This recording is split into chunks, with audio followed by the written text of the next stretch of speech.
Hi, I'm Paul J. Welcome to theAnalysis-news. Thank you to everybody who has clicked the donate button.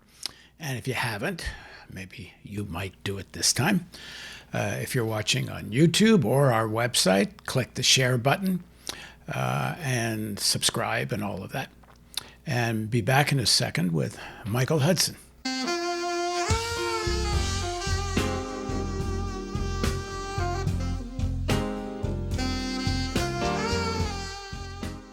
U.S. household debt climbed to a record high of $14.6 trillion at the end of 2020 as mortgage debt surpassed $10 trillion for the first time.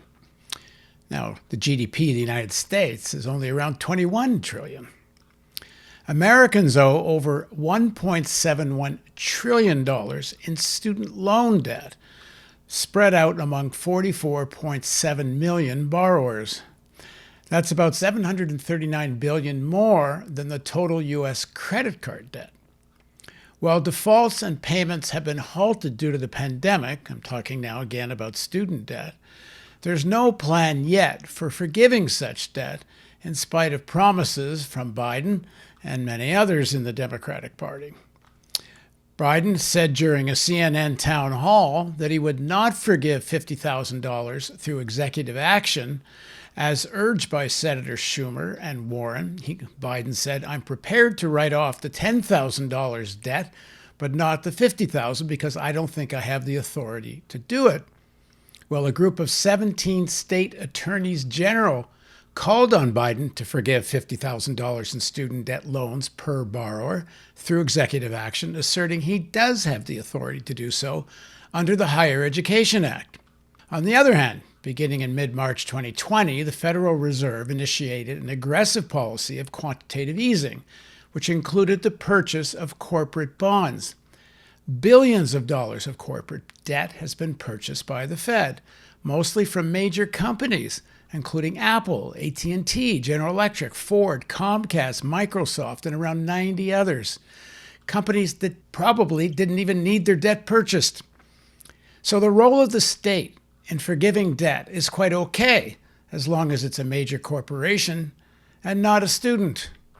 Okay, I'll admit the Fed policy is a little more complicated than I outlined, but the principle is clear. It's not considered a systemic risk for corporations and banks to rely on the government to bail them out of debt, but it is a danger to the system for government to forgive family and student debt. Of course, it goes further than that. The system requires high levels of debt amongst the population for corporations and banks to continue to rake in massive profits and engorge the fortunes of the billionaire class. Now joining us to talk about debt is Michael Hudson. Michael's an economist, professor of economics at the University of Missouri, Kansas City, and a researcher at the Levy Economics Institute at Bard College. He's also a former Wall Street analyst, political consultant, a commentator, and journalist. Thanks for joining us again, Michael. Good to be here. Regarding your lead-in, Sheila Bair, the head of the Federal Deposit Insurance Corporation, wrote an op-ed in the Wall Street Journal recently saying the problem with the Federal Reserve is it's buying junk bonds. It's buying the bonds, as she put it, of zombie corporations that can't pay their debts. And she's criticizing them. She pointed out that the entire financial system rests on debt because debt is the collateral for the banks. The bank's assets are the debts of the people it's lent it to.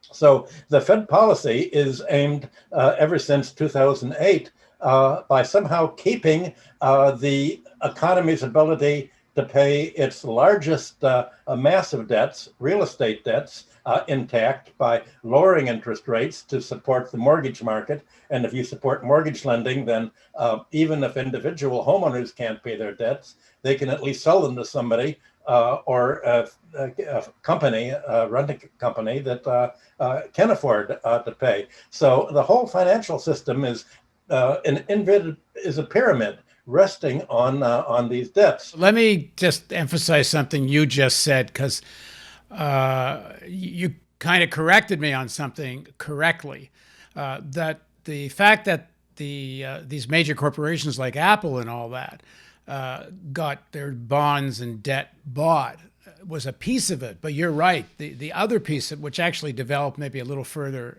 after they started this program, is they're now really buying tons of debt where the companies are practically insolvent and never could pay off this debt, as you call them, zombie corporations. Sorry, go ahead. Well, imagine the Fed could have done simply bought all the student debt from the government and then wiped it out. The Fed could have wiped it out.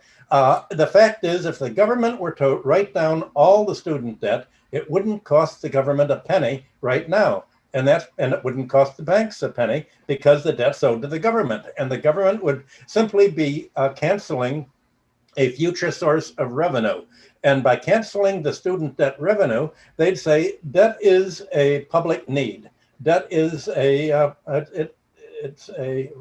what people need to get by. It's a basic need, and so it deserves to be public, as it is in England, China, and most other developed countries. Only in the United States do you have education taking off at a rate that almost is approaching the inequity of healthcare and medical care here. That's what makes America so different from every other industrial country and from China. And because of this heavy debt and healthcare and all the other expenses that other economies don't have, that's exactly why the United States isn't able to pull out of the recession that we've been in for the last 13 years, since 2008. When you say expenses they don't have, individuals don't have. They're dealt with collectively, the healthcare and education. Yeah. I don't think there's an advanced capitalist country, industrialized country in the world that doesn't have more or less free higher education. Although I have to say that tuition rates in Canada have been going up with some seriousness, not nearly at American levels. And the student debt exists in Canada too, but again, not as bad as in the U.S. That's right. Canada's always about 3 years behind the United States. That's the perception of Canada. When I worked with the State Department in Canada in 1979, we did a test questionnaires on Canadians. What do you think of the future? And almost all Canadians thought their future was going to be what the United States had, but 3 years behind. And Canada, that's become the basic administrative policy of prime ministers ever since. So let's dig into what you just talked about, because the rationale for all this buying of both corporate bonds from the Apples of this world and now junk bonds, essentially, from companies that really can't afford to pay their debts, is that this is systemically necessary because of the pandemic, because of the deeper recession. It acts as a stimulus. It stops a greater unraveling of the economy and so on. But all of that rationale would exist for student debt exactly the same way, and even more, because it would give so much stimulus on the consumer side. I mean, as I say, some of these companies that they're buying their debt from, they're actually cash rich, like an Apple. They have debt for convenience. But the stimulus, far more stimulus would have come from relieving systemic debt. But the reason I think they don't do it, and this is what I'm asking you, is because they don't want people to have any notion that debt gets relieved by the government. They want people to consider debt must always be paid. I think there's a simpler explanation. One person's debt is somebody else's assets. The government can cancel debts because it's the creditor, ultimately, of student loans. So it can cancel debts, and nobody's going to complain because nobody loses any money. And the government can make up what it doesn't get in student debt interest and principal by taxing or by simply printing the money. But if you cancel corporate debt, then you're going to hurt bondholders. If you cancel business debt, you're going to hold someone. If you cancel mortgage debt or landlord debt, right now there's been a huge increase in backlog of mortgage debt because many not only homeowners have lost their job, but also the landlords are renting out to renters who are not paying. And if they don't pay, then the banks will lose. So the economy, the Federal Reserve's job is to make sure that the economy is run for the banking system and for the bondholders, not the banking system and bond markets run for the economy. So we're living in an upside down economy where everything is being run in order to sustain the bondholders and the banks. And the problem with this is that the debts, the mortgage debts, the student loan debts, the personal debts, the car loan debts, they're growing at an exponentially high rate, while the economy is not growing at a high rate. All of the economy's growth since 2008 has been only for the top 5% of the population. For 95% of the population, since 2008, the GDP has actually shrunk. So you're having a very sharp polarization right now. So I think if you're talking about the debt issue, the question is, do you want to sustain this polarization between creditors at the top and the indebted 95%? Or do you want to restore the kind of equality that people think usually is the hallmark of democracy, at least of economic democracy? And the choice by the government is, we're going to sustain the polarization. No matter what, the creditors won't lose a penny. The debtors will lose. Okay, so why do you think Biden and not just Biden, but that section of finance that they represent, why don't they want to forgive student debt? I think partly it's what you said. It's the whole idea that if you admit that you should write down debts when the effect is to help the economy grow, and you write down debts that impair economic growth, then people would put economic growth over the welfare of creditors. And that's revolutionary. That's not what our economy is all about.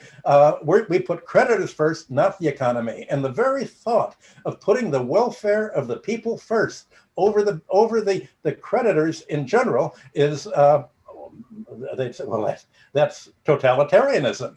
That's a dictatorship. We can't possibly have that. So it's the greed of the creditors and the fact that the creditors are able to control politics and who gets nominated, who, et cetera, enables them to prevent anything that might shock the assumption that the sanctity of property is really the sanctity of creditors to evict property owners if they can't pay.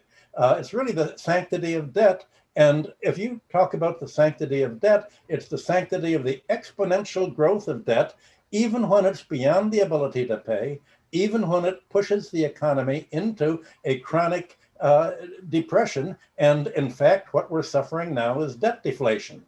And the debt deflation at the bottom, students are experiencing, unemployed are experiencing, cities and states are experiencing it.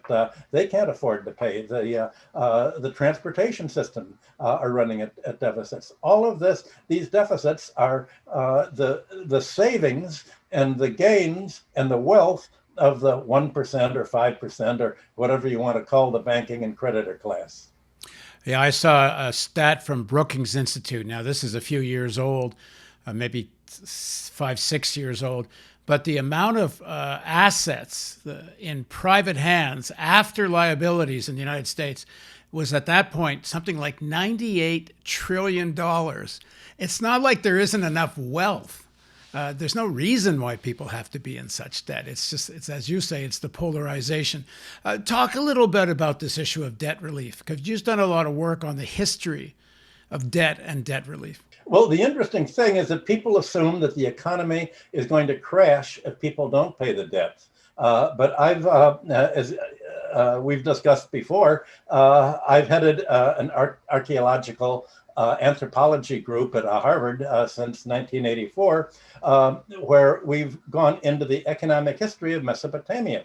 And for 3,000 years, Sumer, Babylonia, all Near Eastern kingdoms and their rulers, normally when they would take the throne, they would cancel the personal debts, not the business debts, not the debts of merchants and traders, but the personal debts. And they did it because otherwise you would have the debtors falling into bondage to the creditors. And that meant if you were a smallholder supporting yourself on the land, well, you'd be behind in your taxes. or you'd need to borrow for some reason, and you would have to work off the debt by working for the creditor. Well, then you couldn't work on the corvée labor to build the walls and dig the irrigation ditches and the corvée labor, the public infrastructure.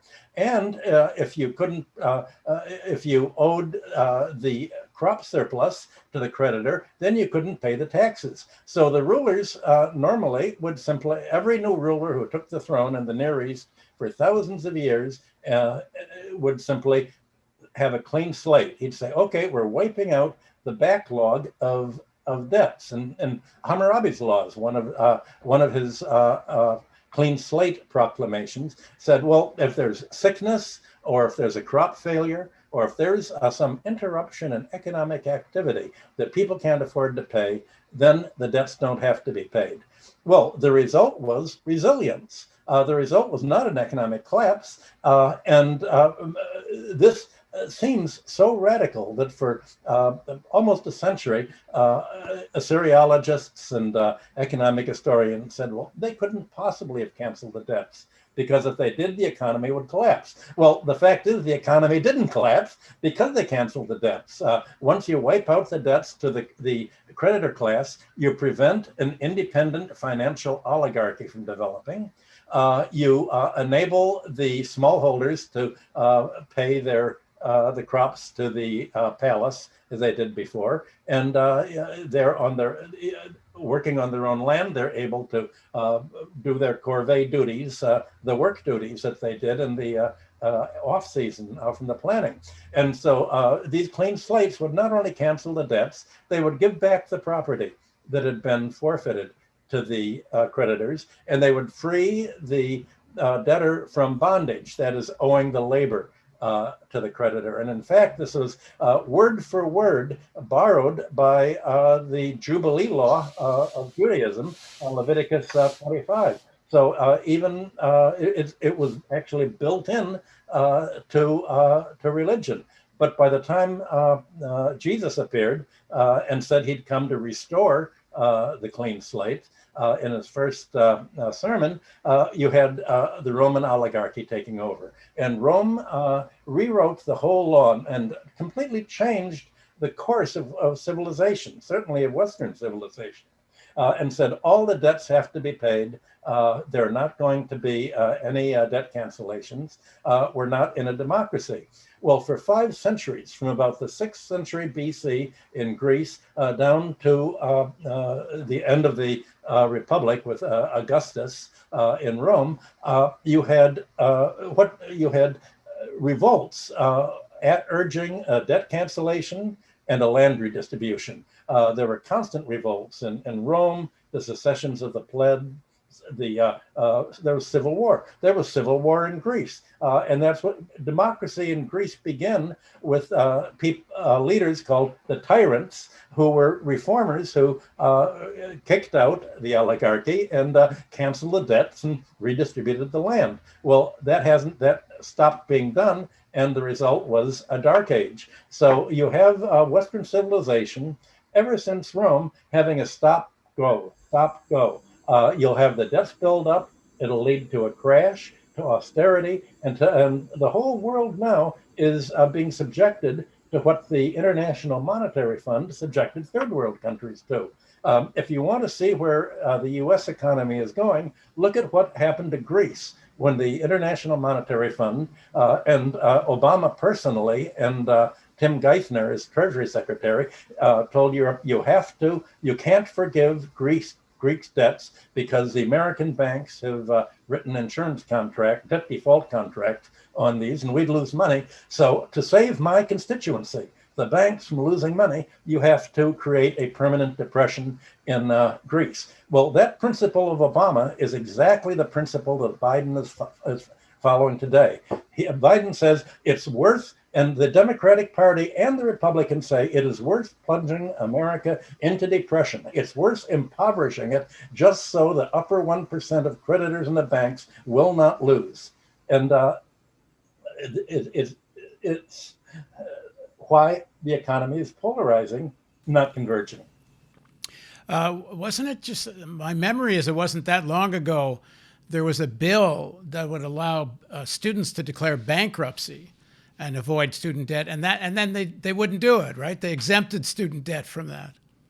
No, it was Biden who rewrote the head of the committee that rewrote the bankruptcy law to prevent student debt from being a written law. It was Biden who locked in student debt. You'd think that maybe he would say, here's a chance to undo the great error that I did, grinding down student debts. Basically, if he would have vocalized what he said, he would have said, I'm going to make students so poor that they have to pay student debt so high that they can't afford to buy a home. They can't afford to get a mortgage because they already owe the student debt. They can't afford to start a family. They can't afford to get married. That's my policy. And that was the Democratic policy. And it was a bipartisan policy, of course. But Biden played the lead role in this awful bankruptcy law. And bankruptcy was supposed to be the one way of the Western civilization's alternative to a clean slate. They're not going to wipe out all the debts as they did in the ancient Near East, but they wipe it out on a case-by-case basis. But thanks to Biden, he said, well, you can't wipe out debt, student debt. We're not going to let you do that. We're going to tighten the rules so that it's very hard for individuals to declare bankruptcy. Only that our constituency, the banks and the corporations, are allowed to write down their debts, as you point out, which is why Obama was willing to bail out General Motors and the car companies, but not the debtors who were subject to the junk mortgages and all the bank fraud that you had Bill Black explain on your program. Well, I was just about to say, Bill Black's point is that it's the bankers, not the banks. The bankers loot their own banks as well as looting their customers and society. And when it comes to bankruptcy, the way the law works, the management of these companies who have been paid bonuses and millions of dollars in salary, if the company goes down the toilet, they don't lose any of their personal wealth. It's all been separated through the bankruptcy laws and incorporation laws. So those individuals walk away, they may lose some stock or whatever, but they usually walk away rich. Whereas when it comes to student debt and individual family debt, there's no such mechanism. And you can go bankrupt, but you lose everything you've got. You don't just walk away scot-free from your company. And the amazing thing is that nobody is suggesting any alternative. Nobody is pointing to debt really is a problem. It certainly, if you take an economics course, it doesn't appear in the economics courses, and it doesn't appear in the political discussion. You don't have anyone sort of a counterpart to Bernie Sanders talking about socialized medicine. You don't have anyone talking about socialization of debt or writing down the debt, or the fact that it's debt that is grinding our economic growth to a halt. And also because people have to spend so much money on debt, they're not only are they not able to buy the goods and services they produce, but they're not able to get jobs exporting because their cost of living is so high because they have to carry so much debt.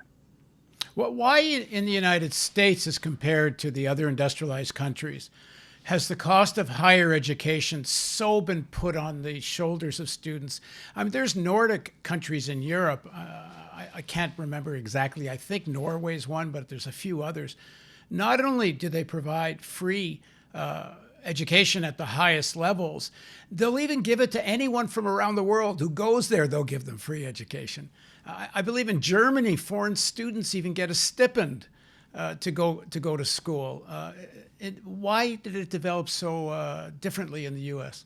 Well, think of education as being like buying a house. If you buy a house, the price is however much a bank is going to lend you to buy a house. And the banks have loosened their mortgage terms and they've lent more and more debt to value ratio.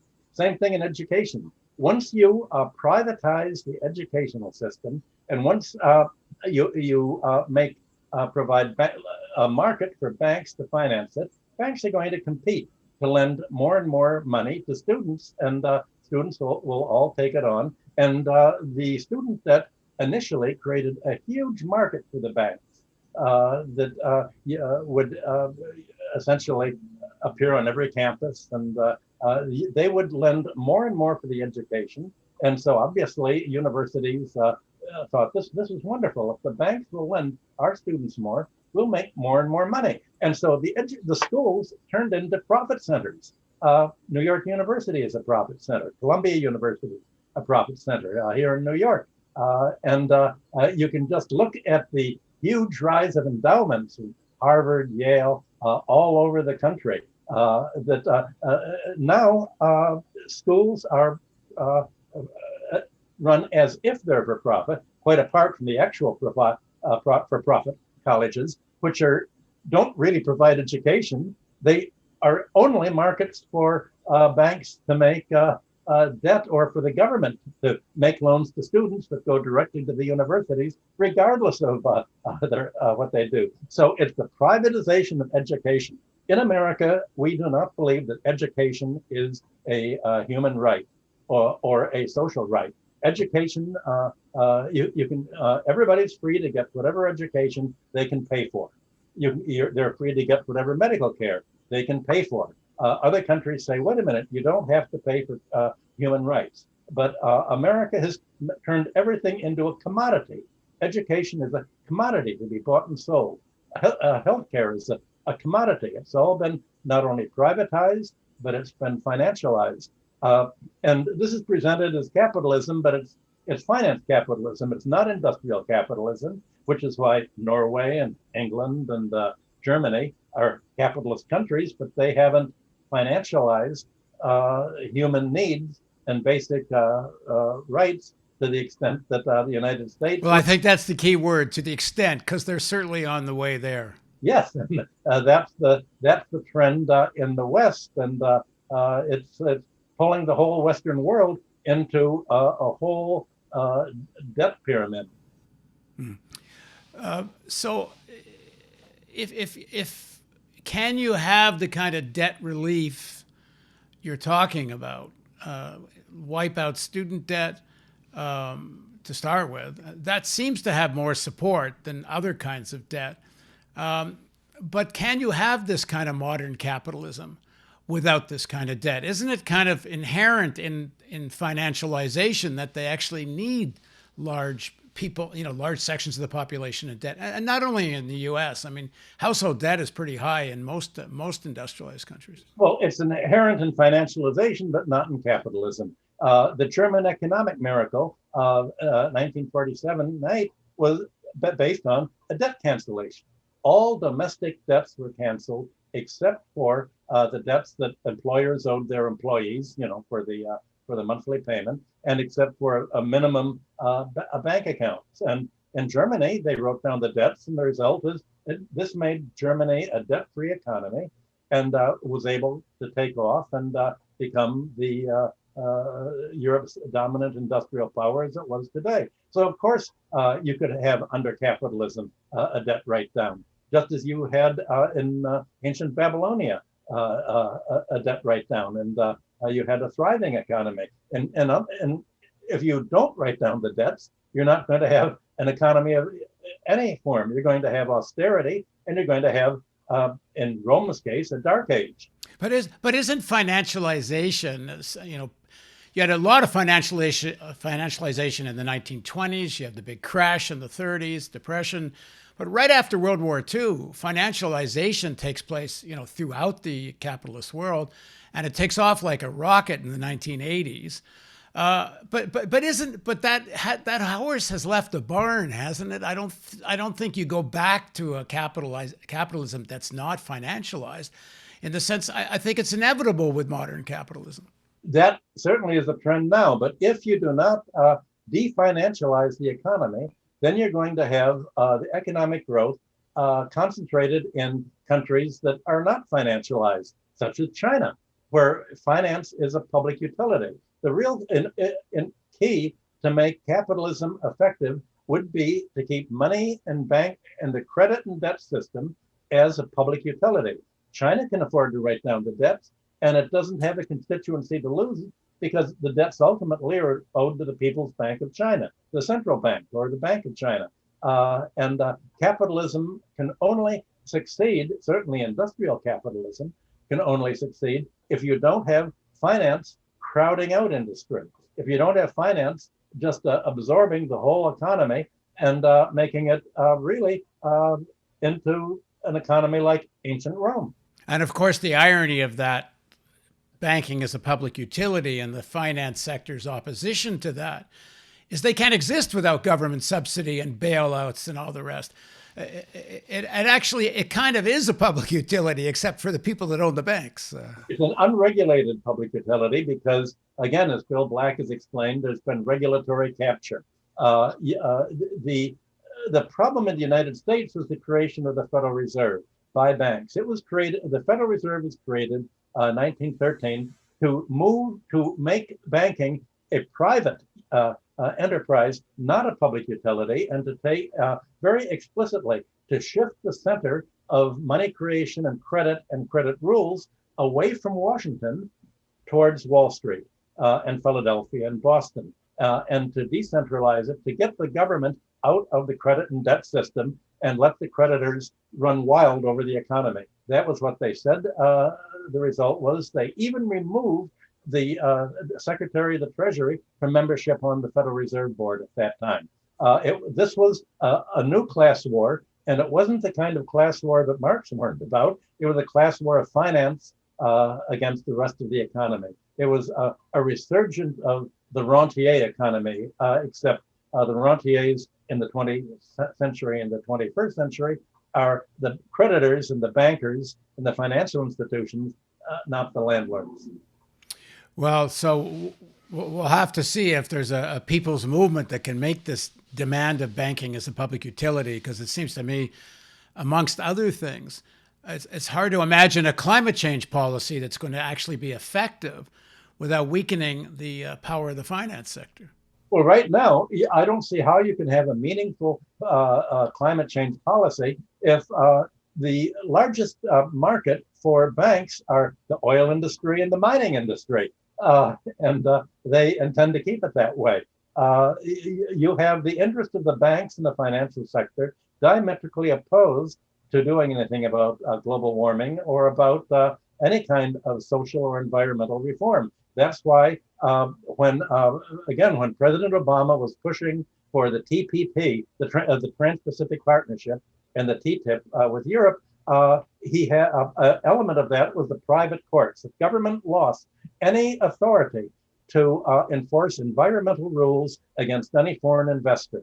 And so the whole world would have turned out to be Chevron versus Ecuador.